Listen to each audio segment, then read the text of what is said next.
నీకు సంబంధం లేదు. నీ మానాలు నువ్వు లోపలికి పో. అన్నయ్యని కదా సుప్రతీకకు పెళ్లి చేయిద్దామని పట్టుకెళ్తున్నాను.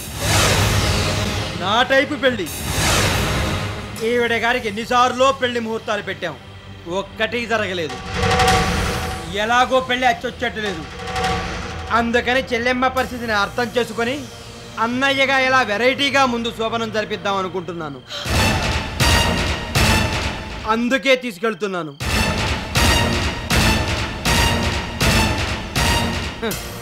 ఏంటలా దెయ్యపు జుబ్బులు చూస్తున్నావు?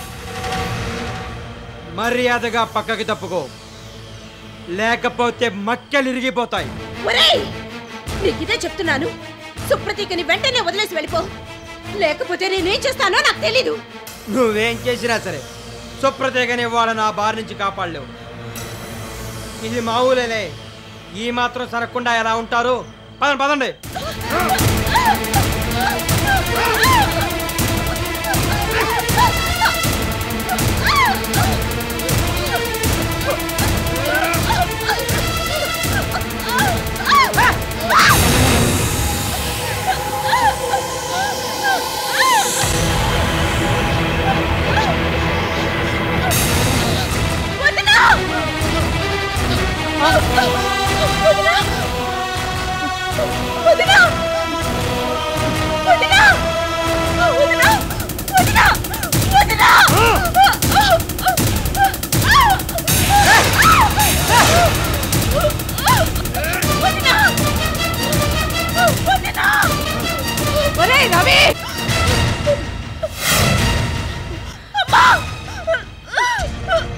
ఏంట్రా ఆ ముసల్దాన్ అరికి అంత బెదిరిపోతారే?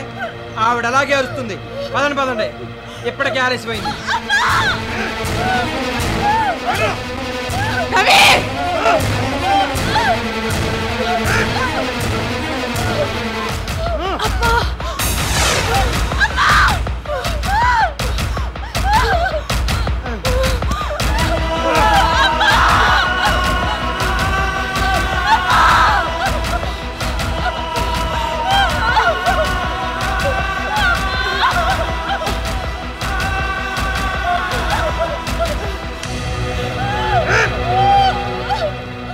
కారు వైపు నుంచి ఎదురు తీసుకురా.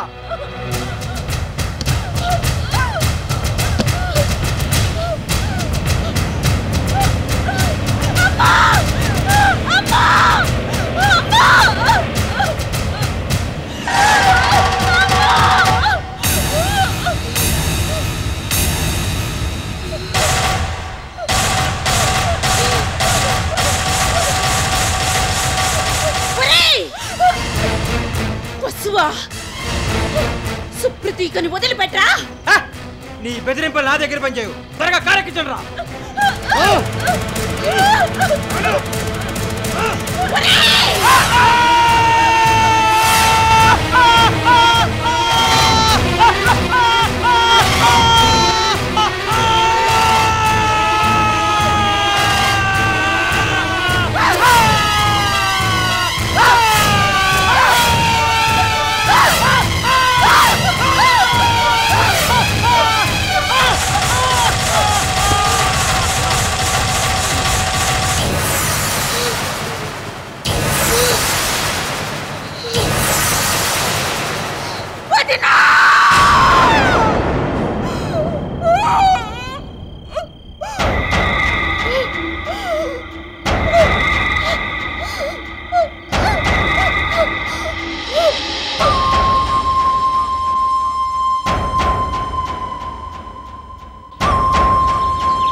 తీసుకెళ్ళి నా రూమ్లో పెట్టేసి. Okay sir.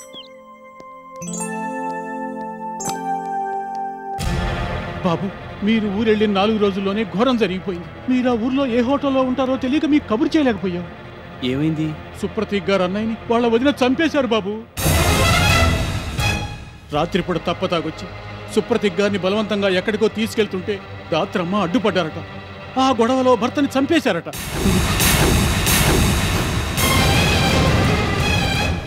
ధాత్రమ్మని పోలీసులు అరెస్ట్ చేసి తీసుకెళ్లిపోయారు. ఈ గొడవంతా చూడలేక ఉమాదేవి గారు గుండెపోటుతో చనిపోయారు.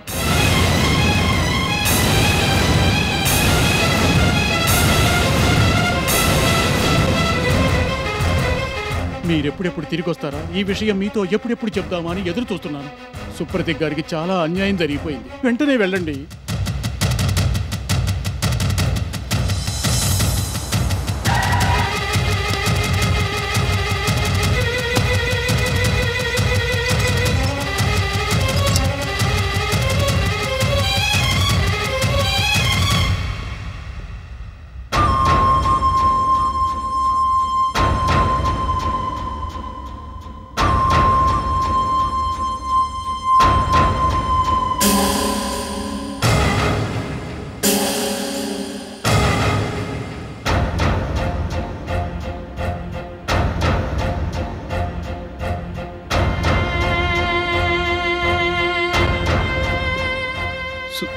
సుప్రతిక, సుప్రతిక నిన్నే.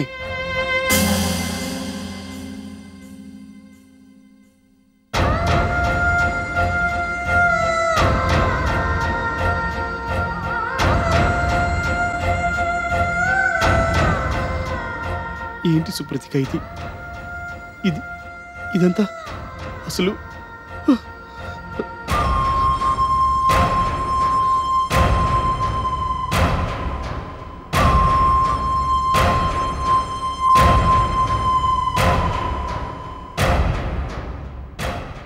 ఇదంతా జరగాలనుంది, జరిగిపోయింది.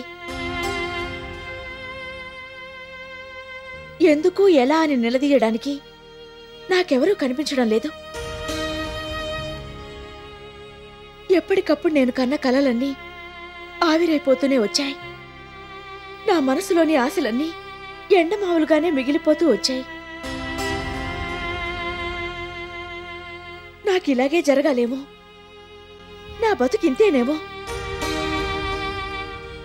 అనవసరంగా ఏదేదో ఊహించుకొని గాలిమేడలు కట్టుకోవడం నేను చేస్తున్న తప్పేమో.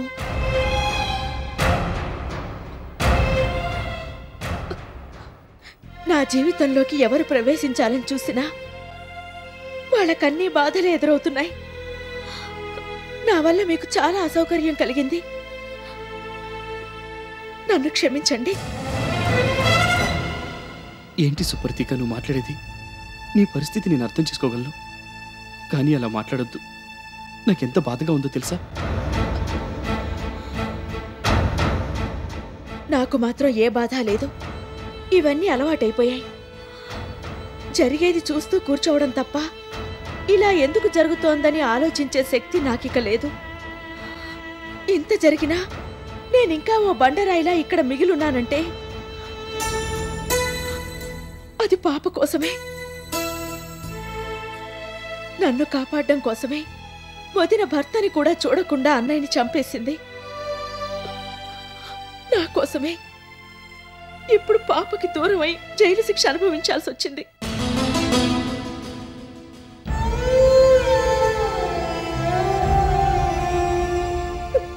నన్నెంతో ప్రేమించిన నాన్నని కోల్పోయాను. అమ్మ ఆఖరి కోరిక కూడా తీర్చలేని దౌర్భాగ్యురాలనయ్యాను. జీవితంలో అన్ని రకాలుగా ఓడిపోయాను. ఇంకా బతికున్నానంటే అది కేవలం ఈ పాప కోసమే.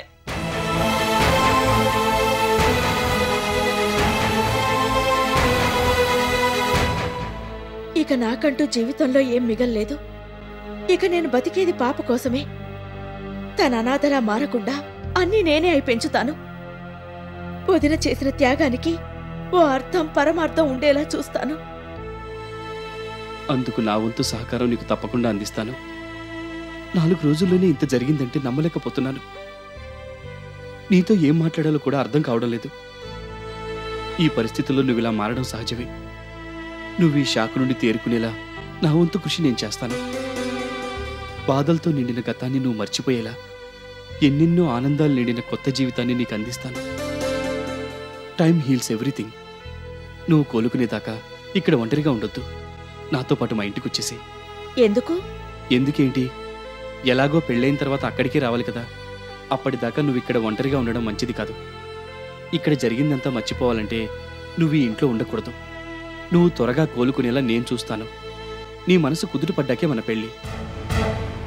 ఐఎమ్ సారీ, మీకు నా మాటలు పూర్తిగా అర్థమైనట్టు లేదు. అంటే నేనిప్పుడే కాదు, ఇక ముందు ఎప్పుడూ కూడా మీ ఇంటికి రాను.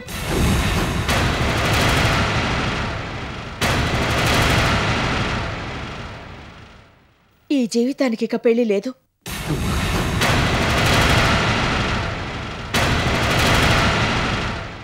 నన్ను మర్చిపోండి. ఈ విషయంలో మిమ్మల్ని బాధ పెట్టాను నిజమే, కానీ అంతకు మించి నేనేం చేయలేను. నిస్సహాయురాల్ని. అసలు బతకాలనే లేని నాకు పెళ్లి గురించిన ఆలోచన ఎలా వస్తుంది? ఇక నాకెటువంటి ఆశలు కోరికలు లేవు. నా జీవితానికి ఓ గమ్యం, దిక్కు, దిక్సూచి ఈ పాపే.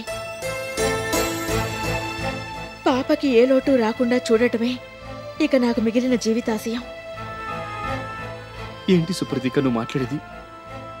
నీ పరిస్థితి నేను అర్థం చేసుకోగలను. బాధ తట్టుకోలేక షాకులో ఇలా మాట్లాడుతున్నావు. కొంతకాలం పోతే నువ్వు ఇందులోంచి తప్పకుండా బయటపడతావు. మళ్ళీ మామూలు మనిషి అవుతావు. ఇలా జరిగిందని చెప్పి నువ్వు పెళ్లి మానుకోవడం దేనికి? ఇలా జరిగిందని నేను పెళ్లి మానుకోవడం లేదు. పాప కోసమే ఇలా చేస్తున్నాను. అదేంటి, పాపను నువ్వు కోరుకున్నట్టుగానే పెంచుకుందువు గాని దానికి నీ పెళ్లికి సంబంధమే ఉంది? ఉంది కాబట్టే చెప్తున్నాను. నా కోసమని వదిన తన జీవితాన్ని లెక్క చేయక భర్తని చంపుకుని తను వెళ్లి జైలు శిక్ష అనుభవిస్తోంది. ఈ జీవితం తను పెట్టిన భిక్షే. నేనింకా బతికున్నానంటే తన చలవ వల్లే. అలాంటప్పుడు తన పాపని నేను అనాథగా ఎలా వదిలేయగలను? నా ప్రాణంలో ప్రాణంగా పెంచుకుంటాను. నువ్వు పెళ్లి చేసుకున్నంత మాత్రాన పాప అనాథెందుకు అవుతుంది? తను మనతో పాటే మన ఇంట్లో ఉంటుంది. తనకి ఏ లోటు రాకుండా చూసుకునే బాధ్యత నాది. I promise. నా సంగతి నీకు తెలుసు కదా. నేను మీ గురించి ఆలోచించి ఇలా చెప్పడం లేదు. నా గురించి ఆలోచించుకొని ఇలా మాట్లాడుతున్నాను. అంటే మీరెలాంటి వారో నాకు బాగా తెలుసు. మీ ఇంట్లో పాప పెరిగితే ఇబ్బంది పడుతుందని కూడా నేను అనుకోవడం లేదు. మరి ఈ పెళ్లి జరిగితే రేపు మనకి పిల్లలు పుట్టొచ్చు. అప్పుడు నేను ఇలా ఆలోచించకపోవచ్చు. ఎంతైనా కన్నబిడ్డలు కన్నబిడ్డలే. ఓ తల్లిగా అప్పుడు నేను పక్షపాతం చూపిస్తాను. నాకు తెలియకుండానే అది జరగొచ్చు. అలా చేయకుండా ఉండాలని నేనెంతగా ప్రయత్నించినా ఆ పని జరగదు. అలా జరగడం సృష్టికే విరుద్ధం కూడా. అందుకే బాగా ఆలోచించే ఈ నిర్ణయం తీసుకున్నాను. ఇక పాపే నాకు కన్నబిడ్డ. నువ్వు మరీ ఎక్కువగా ఏదేదో ఊహించుకొని ఇలా మాట్లాడుతున్నావు. నువ్విప్పుడున్న పరిస్థితే అందుకు కారణం. షాకులో సరైన నిర్ణయం తీసుకోలేకపోతున్నావు. తొందరే ఉంది. కొన్నాళ్లు పోయాకే నువ్వు తేరుకున్నాక దీని గురించి ఆలోచించి ఓ సరైన నిర్ణయం తీసుకుందు గాని. లేదు, నేను బాగా ఆలోచించే ఈ నిర్ణయం తీసుకున్నాను. ఎట్టి పరిస్థితుల్లోనూ నా నిర్ణయం మారదు. నేను మీకు చాలా ఇబ్బంది కలిగించాను. ఎన్నిసార్లు క్షమాపణలు కోరినా నా నిర్ణయం వల్ల మీ మనసుకు కలిగిన బాధ మానిపోదు. కానీ ఏం చేయను? నా గురించి మర్చిపోయి మీ జీవితాన్ని మీరు సరిదిద్దుకోండి. నా మూలంగా మీరు బాధపడ్డం నాకిష్టం లేదు. ఓ మంచి సంబంధం చూసుకొని పెళ్లి చేసుకోండి. మీరలా చేస్తే నాకు చాలా ఆనందంగా మనశ్శాంతిగా ఉంటుంది. అంటే ఎలాగోలా నన్ను వదిలించుకోవాలని చూస్తున్నావు అన్నమాట. నా ఉద్దేశం అది కాదు. ఇంత చెప్పావు కాబట్టి ఇప్పుడు నా మాట విను. నీ మనసు మారేదాకా నేను ఎదురు చూస్తాను. ఎన్నాళ్ళైనా సరే నీకోసమే ఒంటరిగా మిగిలిపోతాను. ఒకవేళ నీ మనసు ఎప్పటికీ మారకపోతే నేను ఒంటరిగానే మిగిలిపోతాను తప్ప వేరే పెళ్లి చేసుకోను.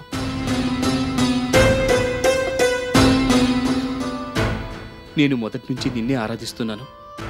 నిన్నే పెళ్లి చేసుకోవాలనుకున్నాను. ఎప్పటికప్పుడు పరిస్థితులు ప్రతికూలంగా మారుతూనే వచ్చాయి. మొదట్లో నన్ను అపార్థం చేసుకున్నావు. ఆ తర్వాత అర్థం చేసుకున్నావు. ఇప్పుడు పెళ్లి పేరుతో నా జీవితంలో ప్రవేశించాలనుకున్నావు. కానీ నా బ్యాడ్ లక్, మళ్ళీ నువ్వు నా నుండి దూరం అయిపోతున్నావు. అయినా పర్వాలేదు. ఇంతకాలంగా నీ కోసం ఎలా అయితే నిరీక్షించానో నీ మనసు మారేంత వరకు ఓపిగ్గా ఎదురు చూస్తూనే ఉంటాను. ఒకవేళ అలా జరగకపోయినా కేవలం నీ సాహచర్యం నాకు చాలనుకుంటాను. నీ మనసు మార్చడానికి నేను ఎటువంటి ప్రయత్నాలు చేయను.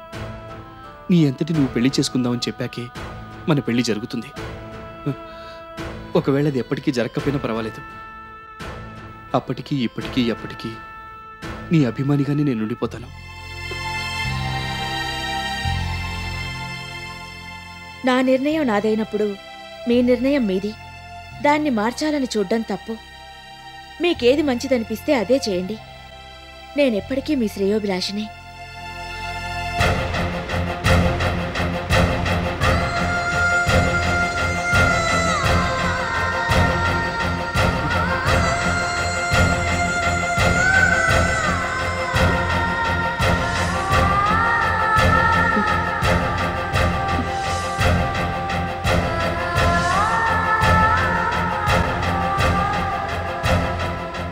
సుప్రతిక,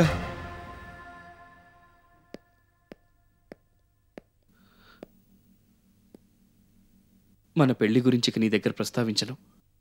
నువ్వనుకున్నట్టే చేద్దావు కానీ కాకపోతే ఓ మాట అడగకుండా ఉండలేకపోతున్నాను. ఏంటది? ఏం లేదు. పాప కోసం నువ్వు పెళ్లి చేసుకోకూడదు అనుకుంటున్నావు సరే, కానీ నా ఆఫీసులో పనిచేయడానికి నీకు అభ్యంతరం ఉండదుగా? అసిస్టెంట్ మేనేజర్గా మా ఆఫీసులో పనిచేయొచ్చు. అలాగైనా నిన్ను రోజు చూస్తూ ఉండగలుగుతాను. ఆ తృప్తి నాకు చాలు. అలాగని ఆఫీసులో ఉండగా నేను నిన్ను ఇబ్బంది పెట్టను. మన జీవితం గురించి ఎప్పుడూ ప్రస్తావించను. నువ్వు హాయిగా స్వేచ్ఛగా నీ పని చేసుకుంటూ ఉండొచ్చు. ఒకసారి నేను చెప్పేదాని గురించి ఆలోచించు. చాలా థ్యాంక్స్. నేనిప్పటికే మీకు చాలా రుణపడిపోయి ఉన్నాను. అలాగని మీ ఆఫర్ని కాదనడం లేదు. కాకపోతే ఇప్పుడే నిర్ణయం తీసుకోలేను. నాకు కొంత సమయం ఇవ్వండి, ఆలోచించి చెప్తాను. సరే.